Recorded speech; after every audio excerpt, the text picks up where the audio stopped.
Hello, this is Brajesh. Good morning students. आज मैं एक टॉपिक लेकर आई हूँ, क्लियर और योर डाउट्स। ये इंग्लिश का टॉपिक है। आज मैं आपको आसानी से किस तरीके से आप डिफाइन कर सकते हैं पास्ट इंडेफिनिट टेंस और प्रेजेंट परफेक्ट टेंस के बीच में बहुत ही सिंपल वे में मैं आपको बताने वाली हूँ। हमेशा के लिए आपका डाउट क्लियर हो जाएगा। तो प्लीज हमारे साथ जुड़िए। आइए स्टार्ट करते हैं अपनी क्लास। दो चीजें आपको समझनी होगी। मेरी सभी क्लास में आपने सुना होगा कि मैंने आपको बताया है कि आपको दो चीजें आनी चाहिए।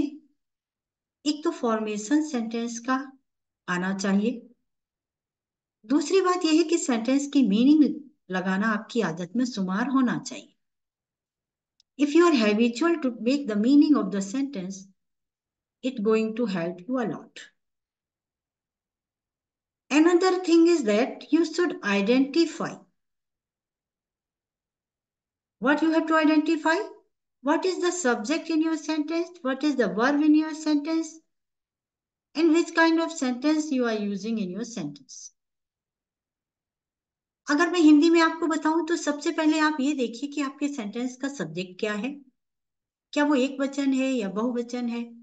आपकी वर्ब कौन सी है? सेकंड फॉर्म है, थर्ड फॉर्म है, फर्स्ट फॉर्म है?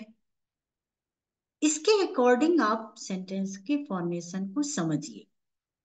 और जब मैं आपसे कहती हूँ कि आइडेंटिफाई करना सीखिए, ये बिल्कुल आसान तरीका है इंग्लिश को समझने के लिए।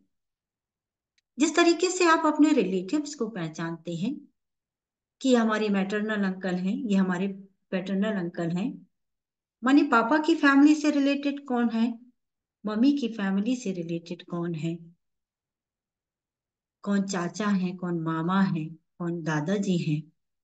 अगर आप रिश्तेदारों को पहचानना सीख सकते हैं तो अपने इंग्लिश भाषा के जो पार्ट्स होते हैं उनको पहचानना क्यों नहीं सीख सकते? बहुत आसानी से सीख सकते हैं। आपको पहचानना है कि क्रिया कौन सी है, आपको पहचानना है कि इसमें कर्ता क्या होता है, इसमें ऑब्जेक्ट क्या है, इसमें हेल्पिंग वर्ब क्या है। अगर इस तरीके से आप जान पहचान कर लेते हैं एक बार, तो आप उनको ट्रीट करना बहुत ही आसानी से सीख सकते हैं। आज का जो टॉपिक मैंने लिया है, मैं हिंदी मीडियम के बच्चों को भी इसमें शामिल करूंगी, तो मैं हिंदी और इंग्लिश दोनों तरीके से आपको बताने की कोशिश करूंगी। तो मेरे साथ जुड़िए, आपका कंफ्यूजन हमेशा के लिए दूर हो जाएगा। फॉर्मेशन क्या होती है पास्ट इंडेफिनिट टेंस की? बहुत ही इजी है। सब्जेक्ट होता है, वर्ब सेकंड फॉर्म होती है, इसके बाद सेंटेंस में ऑब्जेक्ट होता है। जो भी चीजें आप ऐड करना चाहते हैं वो इसके बाद होती हैं। मैं कहना ये चाहती हूँ कि टेंस केवल दो चीजों से ही डिफाइन हो जाता है। इनफैक्ट एक चीज से ही डिफाइन हो जाता है। अगर मैं और भी सिंपल करना चाहूँ आपको, अपनी वर्ब को देख लीजिए। अगर आपकी वर्ब सेकंड फॉर्म में है तो आपको कोई डाउट रखने की जरूरत नहीं है, कुछ सोचना नहीं है। क्लियर कट ये सेंटेंस आपका पास्ट इंडेफिनिट टेंस है। अब हम अगर बात करें प्रेजेंट परफेक्ट की, तो इसमें आप देखिए कि हैज और हैव इसके हेल्पिंग वर्ब होते हैं और वर्ब हमेशा थर्ड फॉर्म में होती है। वर्ब हमेशा थर्ड फॉर्म में होती है, ये एक अंतर है। जबकि पास्ट इंडेफिनिट में सेकंड फॉर्म में होती है। और पास्ट इंडेफिनिट टेंस की हेल्पिंग वर्ब जो है डिड, वो नेगेटिव या इंटेरोगेटिव सेंटेंसेस में ही यूज होती है, सिंपल सेंटेंसेस में यूज नहीं होती है। तो आपको देखना होगा कि प्रेजेंट परफेक्ट तब होगा अगर हैज हैव है और साथ में वर्ब का थर्ड फॉर्म है। बाकी की चीजें जैसे कि ऑब्जेक्ट और भी कुछ आप ऐड करना चाहते हैं तो वो सब बाद में होगा। आपको वर्ब से ही पता चल जाना चाहिए कि अगर वर्ब थर्ड फॉर्म में है दैट मीन्स ये परफेक्ट टेंस है, अगर हैज हैव है तो प्रेजेंट परफेक्ट है। अब अगर मैं कहूं कि आप मीनिंग लगा के डिफाइन करिए कि ये कौन सा है, अपना डाउट क्लियर करिए। तो देखिए, जब भी सिंपल पास्ट टेंस होता है उसका मीनिंग होता है था, भूतकाल। पास्ट की बात मतलब भूतकाल की बात, जो कि हिंदी में आपको भूतकाल कहा जाता है, वही इंग्लिश में पास्ट टेंस कहा जाता है। अब देखिए, मैं सेंटेंस के साथ आपको बताती हूँ डिफाइन करना। I lived in Kanpur for 5 years। मैं 5 साल तक कानपुर में रहा। कई बार होता है कि आप रहा तक बात को समझते हैं, लेकिन जो मेन बात है वो मिस कर जाते हैं। अगर पास्ट इंडेफिनिट टेंस की बात हो रही है तो इसका मीनिंग है कि रहा था, अब नहीं रह रहा, अब वो कानपुर छोड़ चुका है। जब कोई कानपुर छोड़ चुका है, इस सेंस में बात करेगा, भूतकाल की बात करेगा, पास्ट की बात करेगा, तो पास्ट इंडेफिनिट टेंस होगा। अब इसमें इंग्लिश की फॉर्मेशन में आप देखिए, लिव को हमने लिखा है लिव्ड, दैट मीन्स ये सेकेंड फॉर्म है। तो अब आपको पूरे सेंटेंस में कुछ और देखना नहीं है, अपनी वर्ब चेक कीजिए। If it is in second form of the verb, clear cut, this is past tense. है ना सिंपल। नेक्स्ट देखिए, परफेक्ट में कैसे पहचानेंगे। I have lived in Kanpur for 5 years। मैं 5 साल तक कानपुर में रहा। हैव लिव्ड, अब देखिए आप, इसमें प्रेजेंट जुड़ा हुआ है, जबकि ऊपर पास्ट जुड़ा था, तो प्रेजेंट की बात मतलब वर्तमान में भी। अब इस सेंटेंस का मीनिंग कैसे अलग हो जाता है जब हम कहते हैं कि आई have lived in Kanpur for 5 years। Have present के लिए आया है, तो इसका मीनिंग होगा कि मैं 5 साल तक कानपुर में रहा हूं, मैं अभी भी कानपुर में रह रहा हूं। जबकि पास्ट का मतलब ये था कि वो रह रहा था। Nowadays he is not living there। Nowadays he is not living in Kanpur, this is past indefinite। Still he is living in Kanpur, that is present perfect। अभी भी वो कानपुर में ही रह रहा है, अगर ये बात है तो प्रेजेंट परफेक्ट यूज होगा। और अगर रह रहा था, वो कानपुर छोड़ चुका है, तो ये पास्ट इंडेफिनिट टेंस होगा। आई होप कि मेरा पॉइंट क्लियर हुआ है। आइए कुछ और एग्जांपल्स के साथ मैं आपको बताऊंगी। इसमें कॉमन एरर्स के तौर पे इस तरह के सेंटेंसेस जब दिए जाते हैं तो आपको कैसे सॉर्ट आउट करना चाहिए। Reena is reading for 2 hours। अब आप देखेंगे कि Reena is reading are reading, ये प्रेजेंट की बात है और कंटिन्यूअस है क्योंकि आईएनजी लगा हुआ है। लेकिन अगर हम सेंटेंस को प्रेजेंट कंटिन्यूअस में बना रहे हैं तो फिर इज रीडिंग से काम नहीं होगा, फिर सेंटेंस में हैज बीन रीडिंग होगा। Reena has been reading for 2 hours। तो ये मिस्टेक आपको, ये एरर आपको तब पकड़ में आएगी जब आप चीज को समझेंगे, जब सेंटेंस को समझेंगे। What is the difference between both the sentence. First is in simple present continuous, ये प्रेजेंट कंटिन्यूअस है। फर्स्ट सेंटेंस इज बता रहा है कि ये प्रेजेंट है, और वर्ब के साथ जब आईएनजी जुड़ा है तो ये बता रहा है कि प्रेजेंट कंटिन्यूअस है। जो हमने करेक्ट किया है सेंटेंस, उसमें आप देखिए हैज बीन, हैज बता रहा है कि ये परफेक्ट है, और बीन बता रहा है, हैज बता रहा है कि ये प्रेजेंट है, और बीन लगने से पता चल रहा है कि ये प्रेजेंट परफेक्ट कंटिन्यूअस है। अगेन यहाँ पर देख सकते हैं कि रीड के साथ आईएनजी लगा हुआ है। So that is the difference between both the sentences. First one is present continuous and second one is present perfect continuous। I think I am clear। Next देखिए, who teaches you English last year।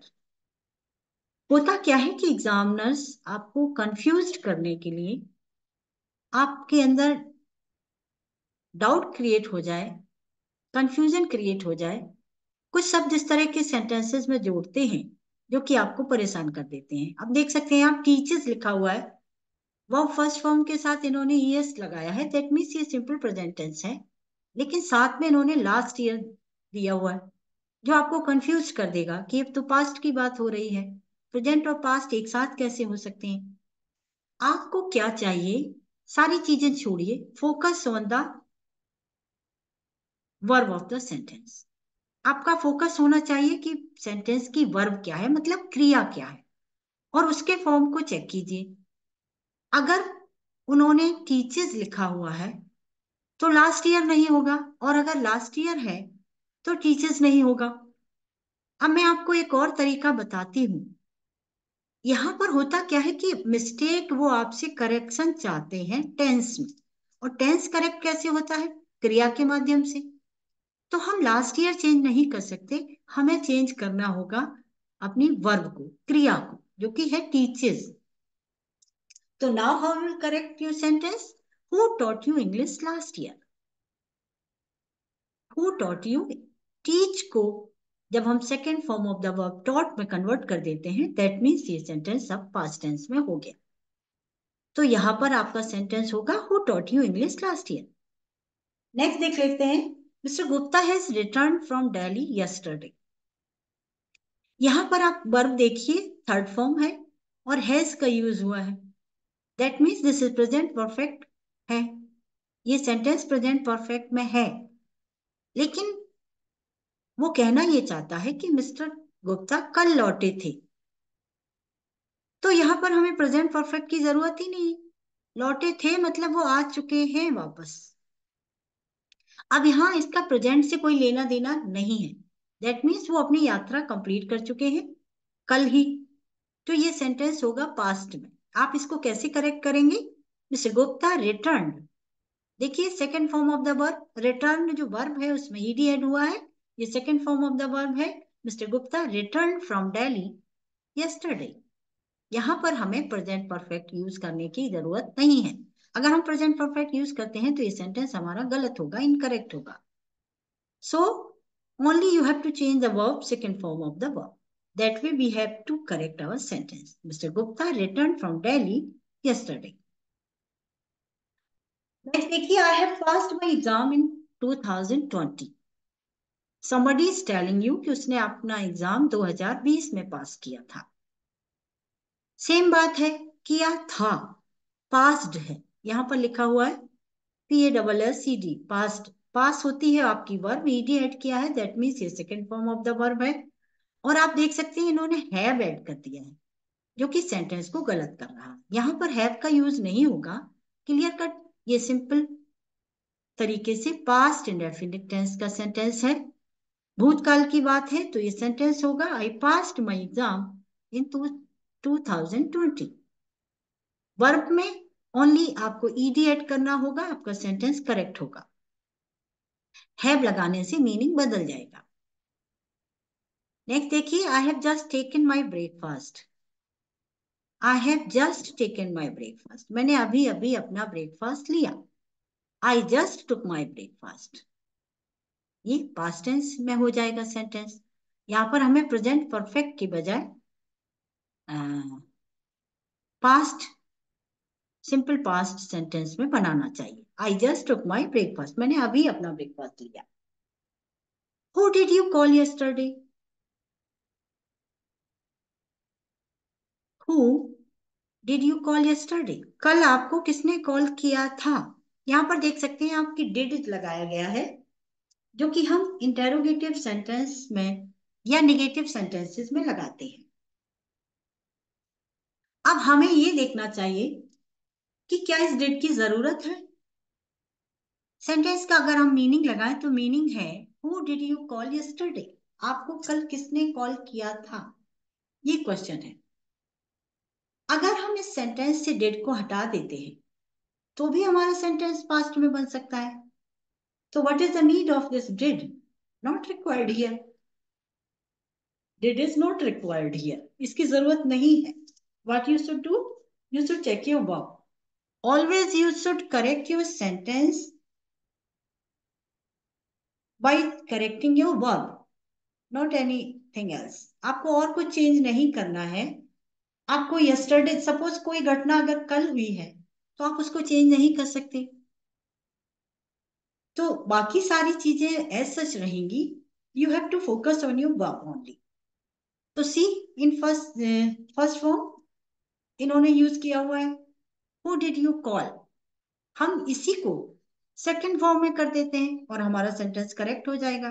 क्योंकि ये past की बात हो रही है तो हम पास्ट टेंस की मेन वर्ब को चेक करते हैं, दैट इज कॉल, और हमने यहां पर ईडी ऐड कर दिया। तो ये हमारा second form of the verb हुआ, हु कॉल्ड यू यस्टरडे।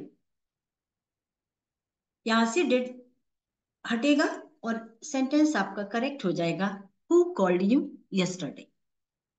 कई बार मैंने देखा है कि बहुत सारे बच्चे बोलने में वहां पर प्रेजेंट परफेक्ट यूज कर देते हैं जहां पर कि उसकी जरूरत नहीं होती है। सिंपली आप ये अपने माइंड में रखिए कि बात आपकी पास्ट में है।